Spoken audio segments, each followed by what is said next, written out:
Today, we're going to dive into a really fascinating, kind of hidden corner of diplomacy, the world of non-resident ambassadors.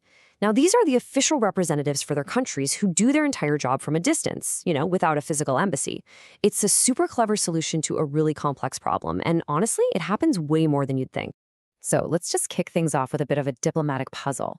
It's one of those questions that kind of makes you rethink what you know about international relations, and it shows just how creative modern diplomacy has to be.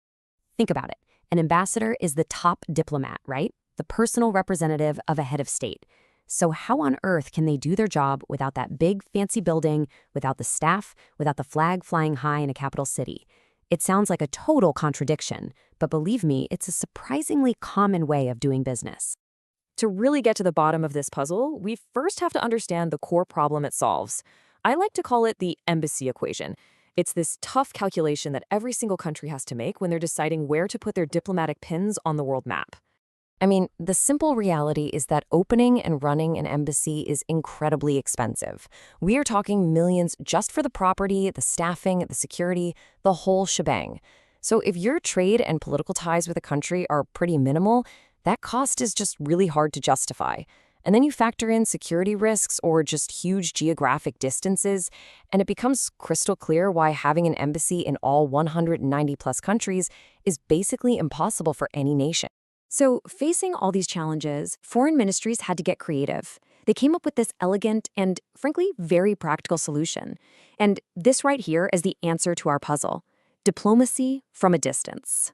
And that brings us to our star player, the non-resident ambassador. So what is it?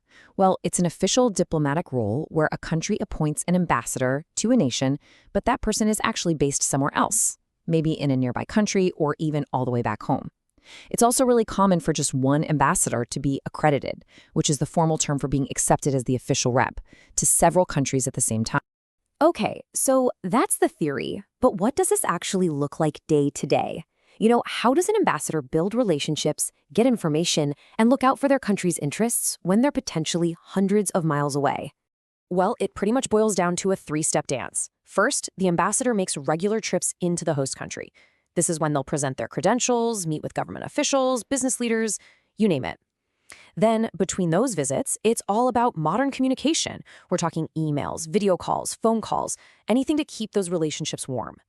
And of course, all of this is done in direct coordination with the host country's own foreign ministry. Now, a really important question is, what about regular people? Who handles a visa application or helps a tourist who's gotten into trouble? That stuff is usually managed separately. A country might have a small consulate or appoint what's called an honorary consul.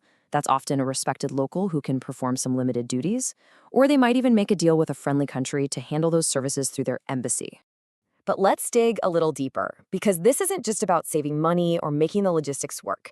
The choice to use a non-resident ambassador is very often a deliberate, strategic political statement. It sends a message. You can think of it like a spectrum of diplomatic engagement. On one end, you have a permanent embassy. That signals a really deep, committed relationship. On the total opposite end, having no mission at all means you don't even have formal relations. The non-resident ambassador, they live right there in the middle ground. It sends a very clear signal. Hey, we recognize you, we want a relationship, but for now, our engagement is going to be limited. A perfect real-world example of this is in the Balkans. Kosovo's independence isn't universally recognized, so some countries don't want to open a full embassy there. What do instead? They accredit their ambassador from a neighboring capital. This lets them keep formal diplomatic ties with Kosovo without taking a really strong political stance on its status. It's a very calculated move. So here's the most important point. Even though it's less visible, this kind of diplomacy is absolutely vital for weaving our world together. It's especially important in places where a full-time embassy just isn't practical or, politically possible. And that's really why it all matters. Non-resident ambassadors make sure that the lines of communication never totally shut down. They allow for conversations to keep happening, even if it's not constant. They maintain the legal structure of formal relations and give a country a diplomatic footprint in places that are politically sensitive or just plain difficult to operate in.